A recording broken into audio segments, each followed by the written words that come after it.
Out some of the roll. Here's a good look at P38L. That's in the markings of the 475th Fighter Group, South Pacific, 1944.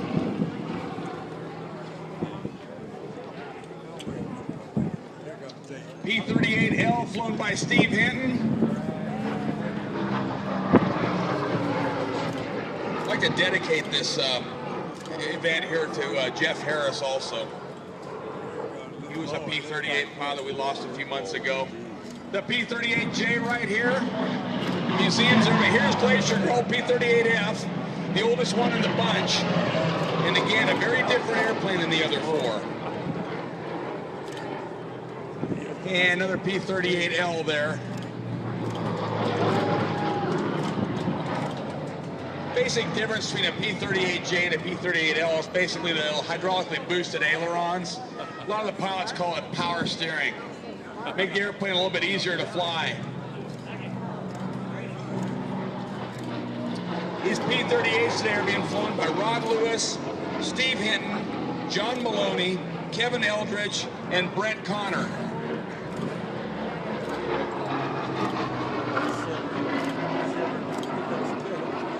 What a beautiful setup. They're making some tight turns back here, getting around.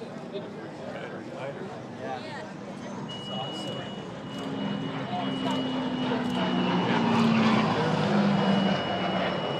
P38F Glacier Girl. By the way, that name Glacier Girl was only given to that airplane after they dug it up. It wasn't called Glacier Girl when it crash landed there in 1942.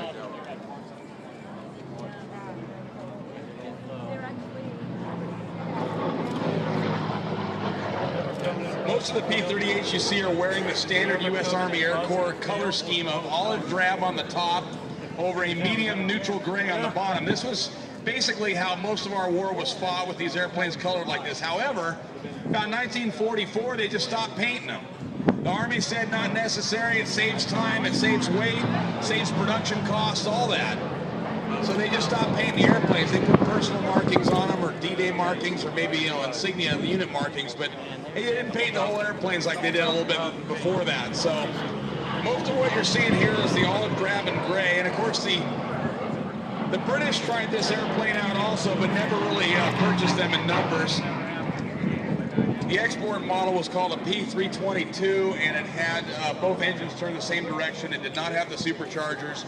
It was kind of a stripped down version of the P38, and the Brits weren't impressed. They didn't buy it.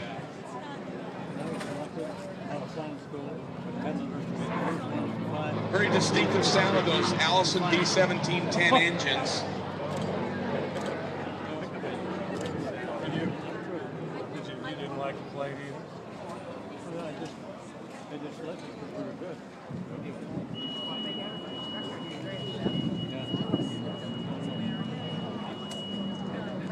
Yeah, seeing 5 P38s in one place all at the same time is something that you may not see for a long time, or if ever again. So we certainly hope you're enjoying this display.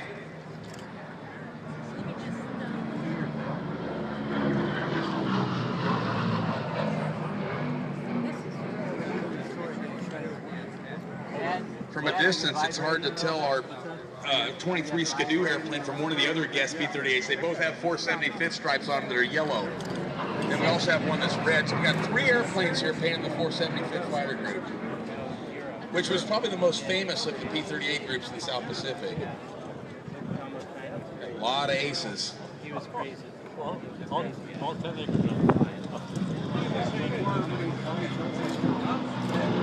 The 475th Fighter Group was formed pretty much out of some of the other fighter groups already there. General Kinney selected some of the top people there to get this one going, and they were going to equip them with all P-38s. At that time there were P-40s, P-39s, but he was wanting to get more P-38s. He thought what they could do, they could fly higher, faster. They were a little bit more to maintain, but they were an edge. They could outclimb any Japanese fighter. So that's what he did, and it was the most outstanding fighter in the South Pacific fighter group. Had long range. Did in the P-51 were the long range fighters down there. Yeah, the 475th was formed down in Australia, wasn't it? Yeah, they started out down there and then moved their way along. We don't want to go long.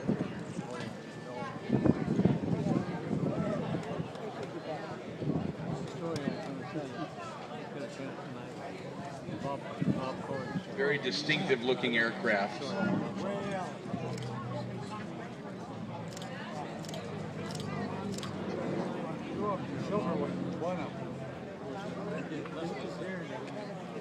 The only thing bad about the P-38, it was so easy to identify. The German pilots didn't have any trouble. There was no doubt what it was. And if you weren't out of ammunition, I guess you'd go after it. But if you're out of ammunition, you better get out of their way.